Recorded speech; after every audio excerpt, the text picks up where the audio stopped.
Lucky রুকাস cooking আপনাদের সবাইকে স্বাগত জানাচ্ছি। আজকে আপনাদের সাথে গারোদের একটা ট্রেডিশনাল চিকেন রান্নার একটা রেসিপি শেয়ার করতে যাচ্ছি। এই গরমে যখন একদম তেল মশলা খেতে ইচ্ছে করে না, তখন চিকেনের এই তেল মশলা ছাড়া রান্নাটি খেতে কিন্তু অনেক বেশি মজা লাগে। আর এখানে যে সমস্ত উপকরণ ব্যবহার করা হয়, প্রত্যেকটা উপকরণে আমরা প্রতিদিন রান্নার কাজে যে কোনো কাজে ব্যবহার করি।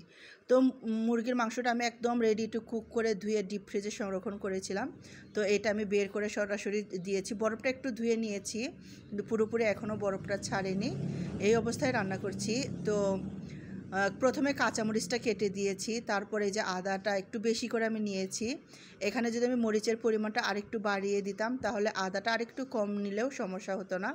কিন্তু আদার ঝাঁজটা বাচ্চারা যতটা সহ্য করতে পারে, কাঁচামরিচের ঝালটা অতটা খেতে পারে না। সেই জন্য আমি কাঁচামরিচটা কম নিয়ে আদাটা একটু বেশি নিয়েছি। আপনারা যারা ঝাল খেতে পছন্দ করেন অবশ্যই আরও বেশি কাঁচামরিচ দিবেন, তাতে কালারটাও যেমন সুন্দর আসবে আর একটা ঝাল খেতেও অনেক বেশি মজা লাগবে। কাঁচামরিচের ঝাল কিন্তু খেতে অনেক বেশি ভালো লাগে।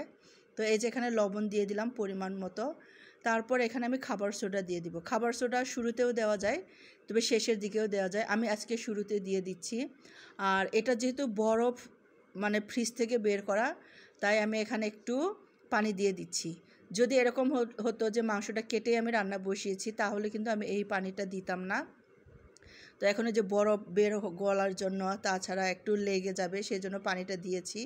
এখন সব মিলে পানিটা একটু বেশি হয়ে গেছে।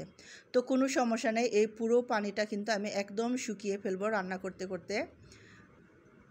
আর এই পানিটা শুকিয়ে আসলে আপনারা মনে করে বুঝে নেবেন যে এটা রান্না হয়ে যাবে, কারণ এখানে অনেকটাই পানি আসছে।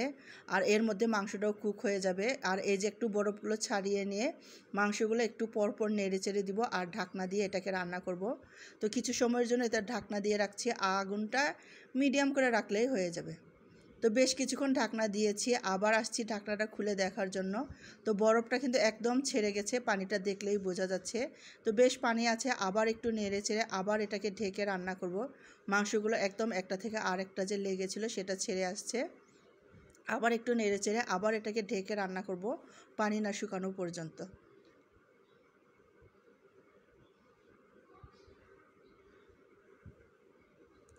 আর এই রান্নায় না মুরগির চামড়াগুলো সহ রান্না করলে অনেক বেশি ভালো লাগে, অনেক ফ্লেভারটা একটু বেশি আসে।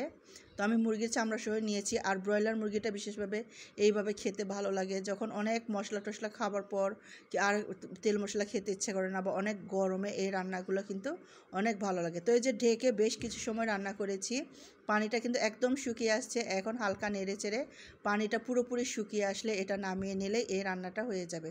এটা দুইভাবেই রান্না করা যায়। আজকে এইটা দেখালাম, অন্য আরেকদিন আরেকটা করে দেখাবো। তো একদম রান্না রেডি, সুন্দর একটা কালার আসছে। কাঁচামরিচ বেশি থাকলে আরও সুন্দর কালার আসতো। আর এইখানে অনেক পাতাগুলো ব্যবহার করা যায়, কিন্তু সেই পাতাগুলো আমার সংগ্রহে নাই, তাই আজকে এইভাবে রান্না করেছি। কিন্তু এটাও অনেক বেশি মজা লাগে। তো যারা যারা এভাবে খেতে পছন্দ করেন অবশ্যই খেয়ে দেখতে পারেন, যারা রান্না